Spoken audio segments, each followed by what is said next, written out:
Happy Saturday, everyone. So the carnivore diet's just too restrictive for you, huh? Well, let's talk about that just a little bit today. I am Semi-Retired Bob. I talk about the carnivore diet, all things related to the carnivore diet, and miscellaneous odds and ends. If you're new to the channel, welcome. What you're watching is you're watching me walk. I know that seems boring, but if you consider 3 years ago, I couldn't do this. I could barely stand up. It gets just a bit more interesting. If you're returning to the channel, welcome back. It means a lot to me that you spend just a few moments of your day with me. I would like to ask y'all to help me out just a little bit. Go ahead and hit that thumbs up button. Drop down in the comments and say, "Hi, Bob." And if you haven't subscribed yet, please consider subscribing. All these things are absolutely free and help me get the word out that it's never too late to change your life. I'm 62 years old, and I'm doing things I couldn't do when I was 40, like out here walking every day. It is a beautiful day in Omaha, Nebraska. It's about 65 degrees. It's actually supposed to hit 73 or 74 today, which is a really nice change considering how cold and rainy it was for several days there. But yes, let's talk about how the carnivore diet is just too restrictive. Now, you could consider it too restrictive if you eat the way I do, which is just basically ground beef, salt, and water. The occasional roast thrown in there, the occasional steak, and very occasional. That steak that I cooked on Memorial Day was probably the first time in about a year I'd actually had steak. When eggs aren't so expensive, I eat a few eggs.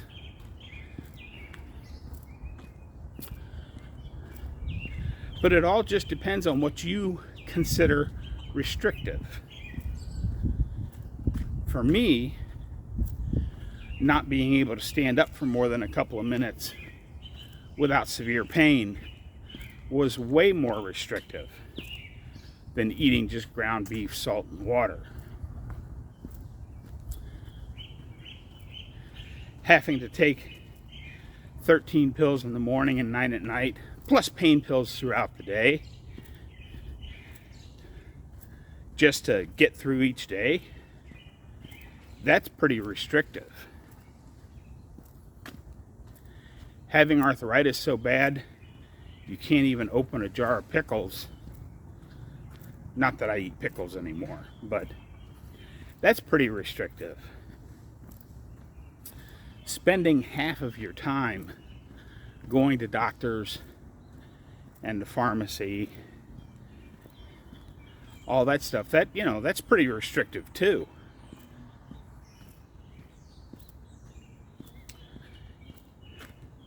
So it's all on perspective. What is restrictive? And you don't have to do the diet I'm doing. I've never said that if you want to be a real carnivore, you got to do what I do. No, there are so many foods out there that you could eat. Ground beef, steak, chuck roast, all that kind of stuff on beef. But there's pork. I know most of us like bacon, and a good thick chunk of pork belly fried up is probably even better than bacon. But pork chops and pork roasts and pork steaks, chicken, some people don't do as well on chicken as others, and chicken is a little low on fat, so you probably want to add a little fat if you're going to have chicken. But there's lots of fatty types of fish out there. Salmon is a very popular one. But pretty much any fish is perfectly fine for you. And if it seems to be one of those that's a little low on fat, just cook it in butter. And after you're done cooking it, maybe sprinkle a little of that butter over top of it. You should be fine. A lot of people do just fine with dairy. Some people, not so much. There are tons of different things you can eat on a carnivore diet. If you go take a look at Rick's channel, Charger Mopar, he makes his own yogurt. And he eats that almost every day. If you make it the way he makes it, there's nothing wrong with yogurt, provided, of course, you do okay on dairy. Certain cheeses are better than others, but if you find one that you tolerate that also isn't so addicting that you eat the entire brick of cheese in one sitting, which is one of the problems I have. If I bite cheese, my off switch gets turned off. So I don't buy cheese very often. But some people do just fine on cheese, and they can get by with some cheese with their meal, as opposed to what I'm prone to do. Is like, oh, I got a block of cheese in there. Maybe I'll have just another little slice. That was really good. Maybe I'll have just another little taste of it. And before I know it, I've gone through the whole block of cheese. And that's not really good. So you just have to decide for yourself what is the restriction you're willing to put up with. Because I believe it was Dr. Berry, but I won't swear to this. One of the first really big catchphrases I heard all the way back when I started this diet was, nothing tastes as good as healthy feels. And it's going to get a little loud as we get back to the house, because my next door neighbor is having a whole bunch of work done, getting a new sprinkler system put in. But I got to the car dealership yesterday, and the things in my price range, I ended up not getting a truck. I got a little SUV that does have the towing. It already has a hitch on it, and it has enough towing capacity to get my loaded trailer down to Texas, which is all I'm really worried about. It's got a big beefy hitch on it, but I still have to get it wired so I can plug in. But here it is.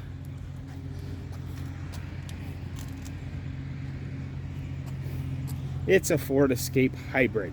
Yeah, it's got a little rust around the fenders and a couple of little spots on it that aren't perfect, but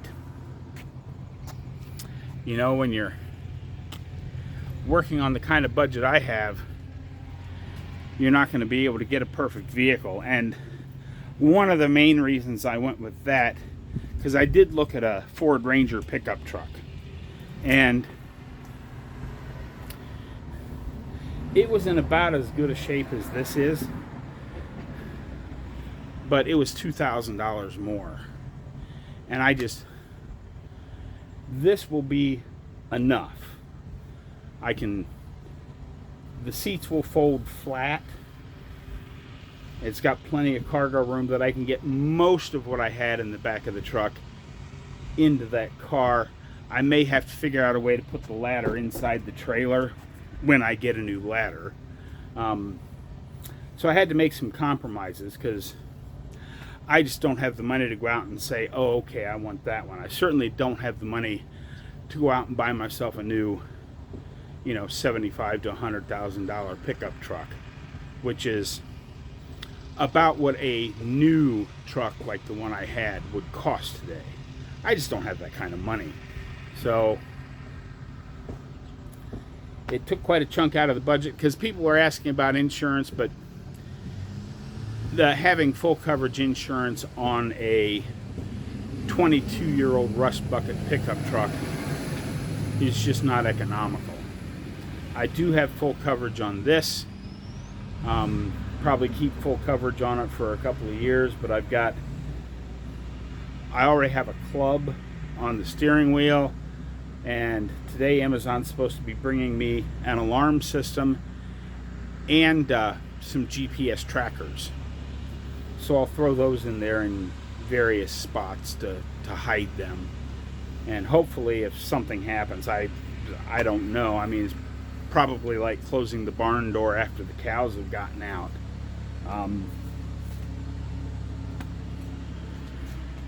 I just don't know.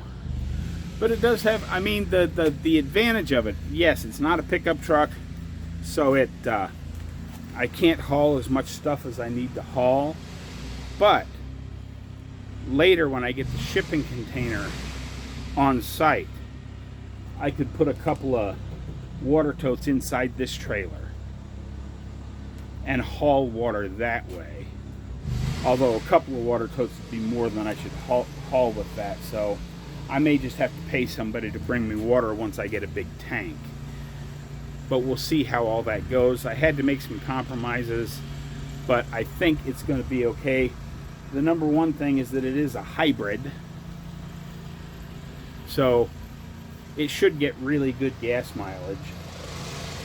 I took it down to the station today because it was on empty and didn't quite take $25 to fill it all the way up, and $25 wouldn't have even brought my truck up to a quarter of a tank if it was empty. So there is that.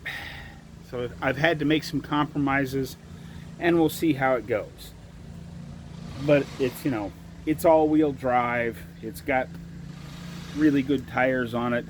It's already got a roof rack on it with a couple of cross beams, so I could get, to make more storage, I could get a couple of those car top carriers and put those on to haul more stuff down to Texas. We'll just have to see, like I said, we'll just have to see how it all goes. But remember, nothing tastes as good as healthy feels. So while, yes, the carnivore diet can be restrictive if you're used to eating the rainbow, but isn't eating the rainbow what made you sick in the first place? Hopefully some of what I said today made sense. One more quick thing, there won't be a live stream tomorrow because the second show of the big dance concert on Sunday starts at 6:30. So I'll be down at the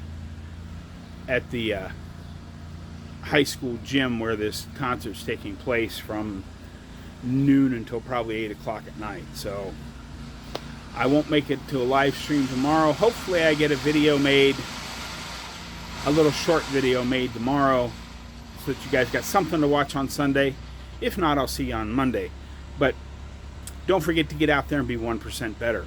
Today, tomorrow, every day. Have a great day, folks. I'll see you in the next one.